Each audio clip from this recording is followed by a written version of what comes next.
I just sort of stand there and get shot, and all of a sudden I'm dead. Hey guys, thanks for joining into our podcast. We don't have a name for it yet, but like most of the videos we make, we don't know what we're doing most of the time.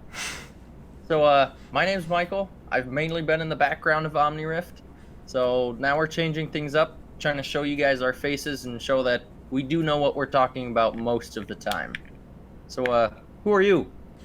I'm Bilal. I've been doing a lot of the, obviously, as you guys know, tutorials and stuff for Unity.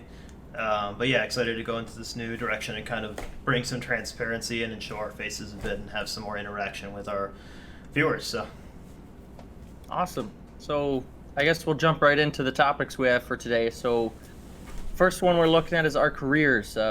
What's your actual position? What do you do? okay, well, I work as a software engineer, so I mostly do.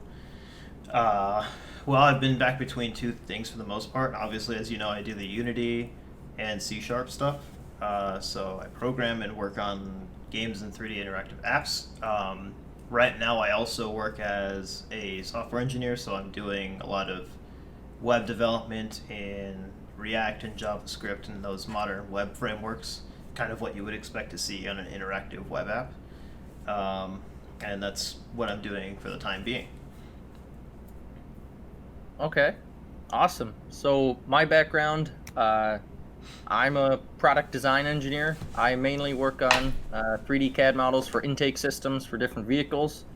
I work in the heavy duty industrial group at my company. And yeah, the OmniRift is sort of my side project. Hopefully, it'll be the main project at some point, but mainly the side thing right now.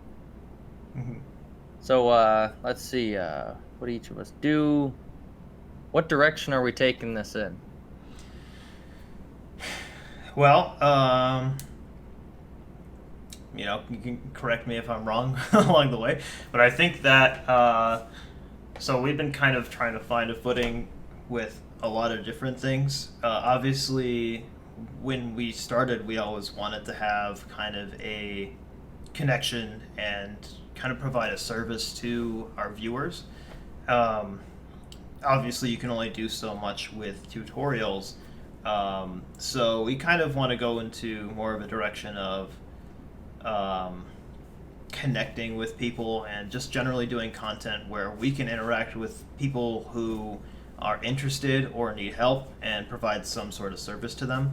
So some things that we thought of are, obviously, we wanted to do this podcast so we can communicate with people.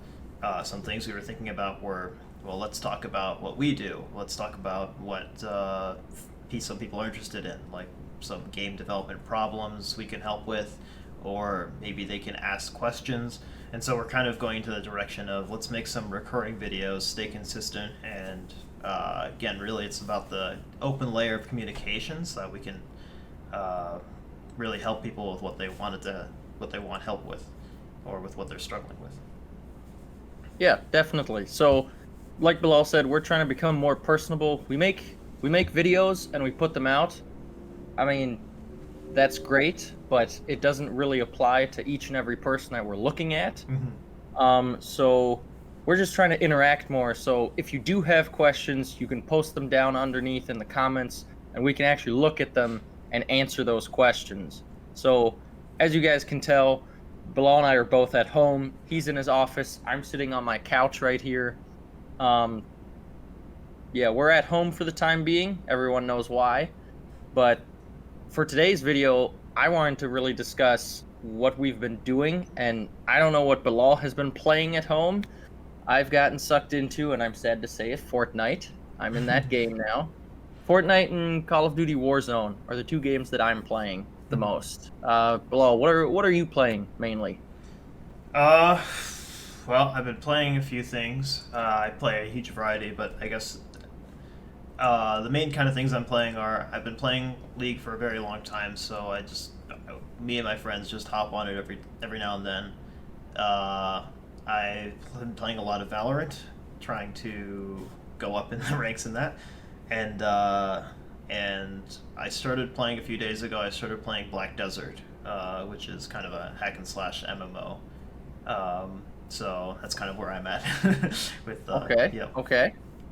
So for today, I'd mainly want to talk about the Battle Royale games. I know Mhm. everyone's talked about it. There's thousands of videos, but I sort of want to steer this more into how they actually work. Mhm. And I know we put down some keywords. So we have instance servers, matchmaking, tick rates, packets, and colliders. And colliders will be a big topic we get to once Bilal tells us how this stuff actually works. Mhm. Okay, so you want just a general kind of overview, huh? Speak for someone like me. I don't program, so I don't know what these words actually mean. Okay.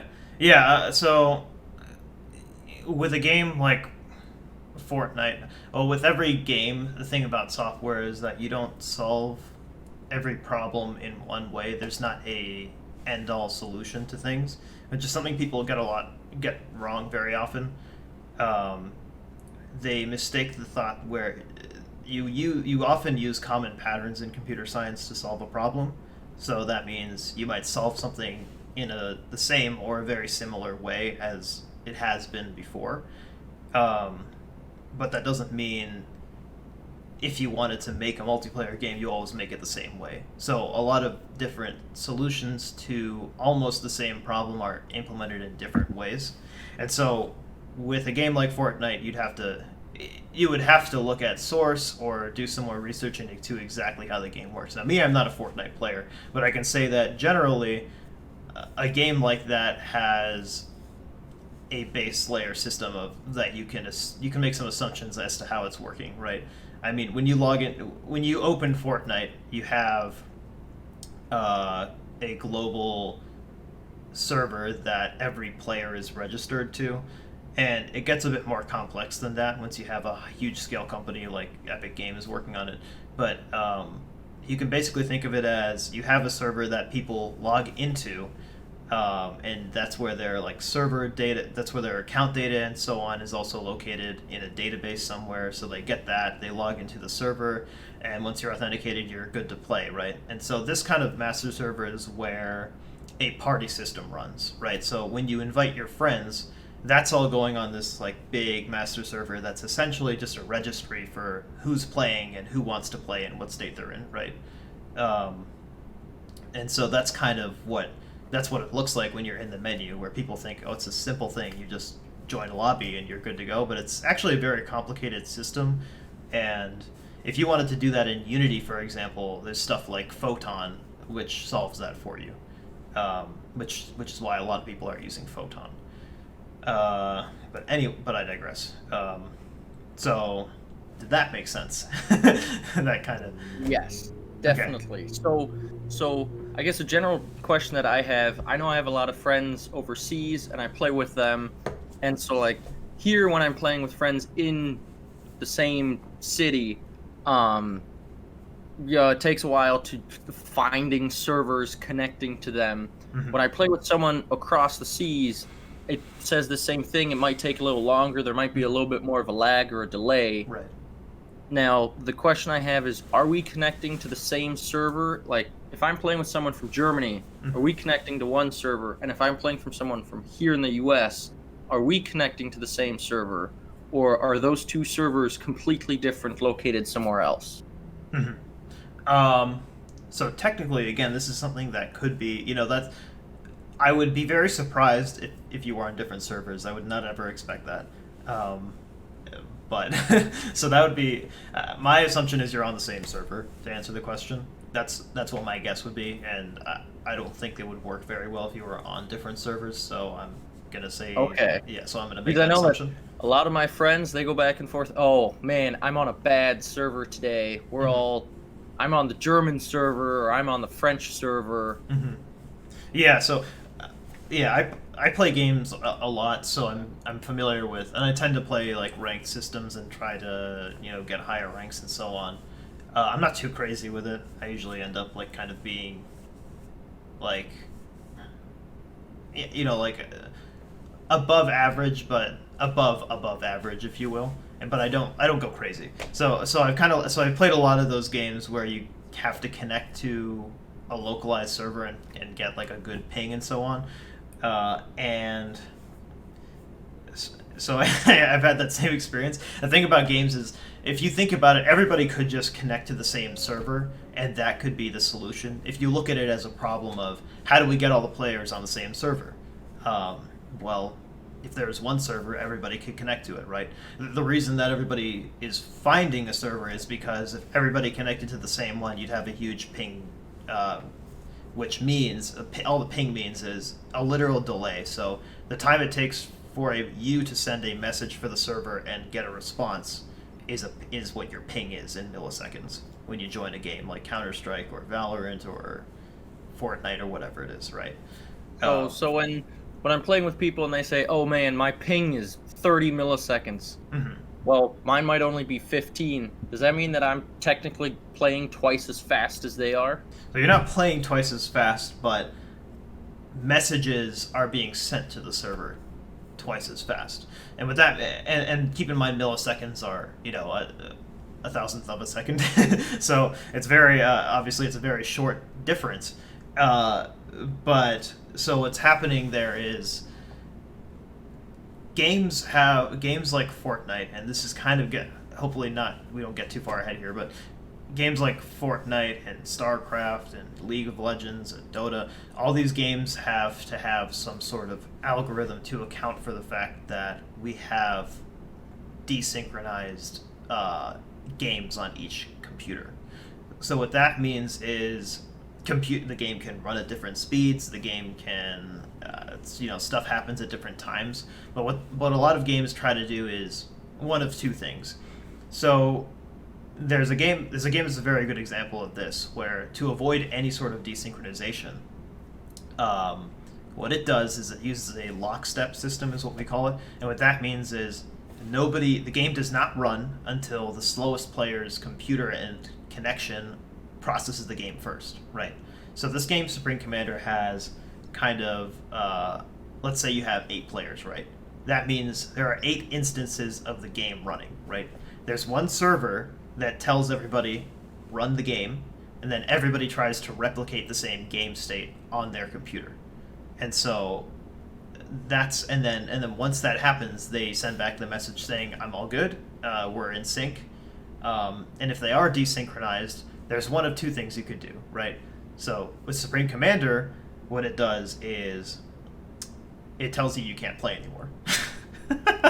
So the game stops working, right? With StarCraft, it accounts for it. So it fixes it, and then has you. And with Fortnite, I just sort of stand there and get shot, and all of a sudden I'm dead.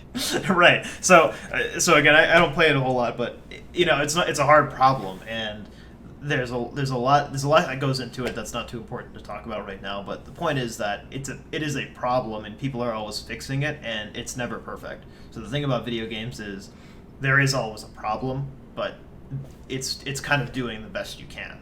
So again, so that's what ping is. It's just how long it takes to send a message. And so the reason I explained all of that is because when you're playing the game, when you do stuff, you're sending messages to the server, and the server is sending messages back to, it could be to everyone, it could be to just you, or it could just be the server does something internally and doesn't tell you until later and just uses that information at some later point. And so what that means is, in Fortnite, for example, it could be when you're shooting, the system could work in several ways. It could work you could fire, and then the server is told, oh, this player fired, now I should manage how the bullets shoot around. And that would be a more authoritative approach, which tends to result in a slower game. So action-based games kind of stray away from the authoritative approach, and they go to an approach where the player fires and then tells the server where the projectile goes, or it tells the server who I hit, and so on and so forth. So it really differs there, and it's hard to say which is which, but it's probably not an authoritative approach, is what I think, but I can't know for sure. Okay. So I guess looking at this last one that I have here, that colliders, what exactly is a collider, and what are some problems that we find with colliders? Okay, so a collider in a game is essentially it's essentially what determines it determines a few things, but the main thing is that it determines the hitbox, is what a lot of people call it, of a player. So when something bumps into another thing, the collider is the actual thing that's being bumped into. It's not the visual. So, excuse me. So in games, there's a visual, which is probably a combination of a mesh and textures and animation, which makes a character, right?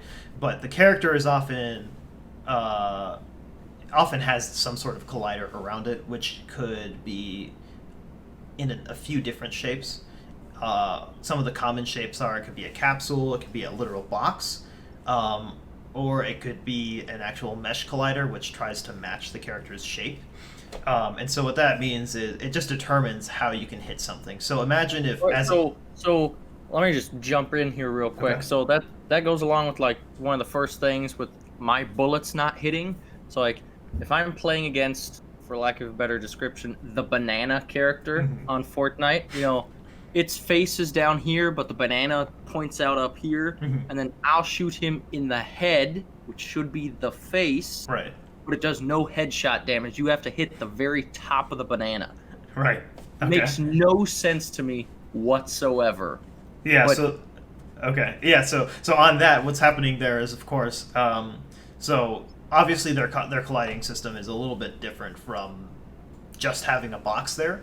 They have locational damage, which can be done in a few different ways. But the end all be all is the locational damage. So of the headshot is just essentially moved to the tip of the banana than it is in the actual character's face.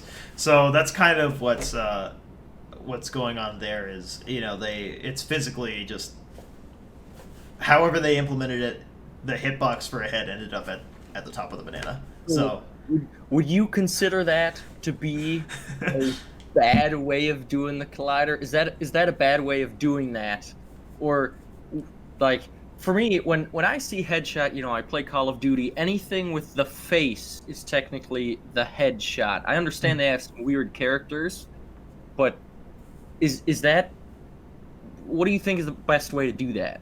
All I'm going to say is that so I play a lot of Valorant, which, if you're not familiar, it's similar to Counter-Strike. And if you're not familiar with that, Counter-Strike is essentially a game where you try to play... You take the game kind of seriously, and if somebody sees you, or you see somebody else, so the minute that you peek a corner and see somebody else, or they peek and see you, one of you is going to die, like, within the next second. Like, unless you're very bad players. So... Hey, that's me. Right. So, and some like very good players, it's milliseconds. Milliseconds. So if you were to, so for me, my opinion is I would get very frustrated if a game like Counter-Strike or Valorant had different head colliders, like kind of floating around. I think Valorant has it slightly different, but heads are pretty much the same shape. Humans are the same shape. So you see somebody's head, you shoot it, you're good to go. I'm not gonna sit here and say something's good or bad. I think you can implement things however you want, however you can. But I think I would get pretty annoyed at that, at the fact that I'd have to hit the banana. So I think that would confuse me. Okay. But. So what would be more annoying to you, having to hit the top of the banana for a headshot, or the replay of someone killing you in Call of Duty, and when they knife past your shoulder and you magically die? The banana. With Call of Duty though, that is it kind of goes back to what I was saying with desynchronization. So when you there's a lot going on there. So it could either be the collider, it could just be the animation, it could be the multiplayer's desynchronization, or it could just be the way that the game looks on your computer. Because they could have hit you on their screen, right? What often happens in games is I run up to a guy, his collider on my instance of the game is right in front of me, I knife him, and then he goes down, right? But if he's lagging, for example, you'll notice that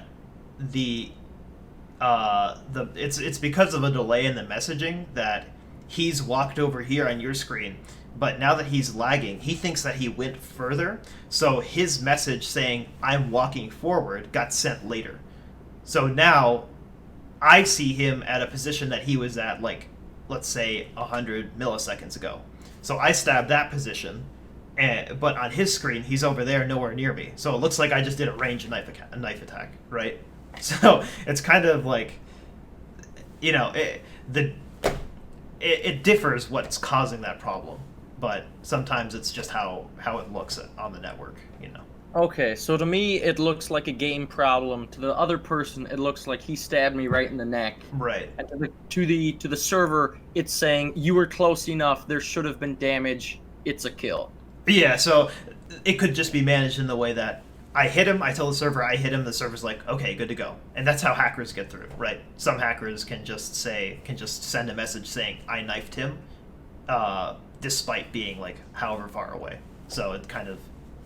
You know. Okay. Yeah. Okay. Yeah, and that topic's definitely one coming up in the future, the Yeah. hacking and all that. Yeah. But no, my major frustration with these games is just the colliders being weird, not everything being the same. Call of Duty, the knife going past my head, and yet somehow I magically die. Yeah.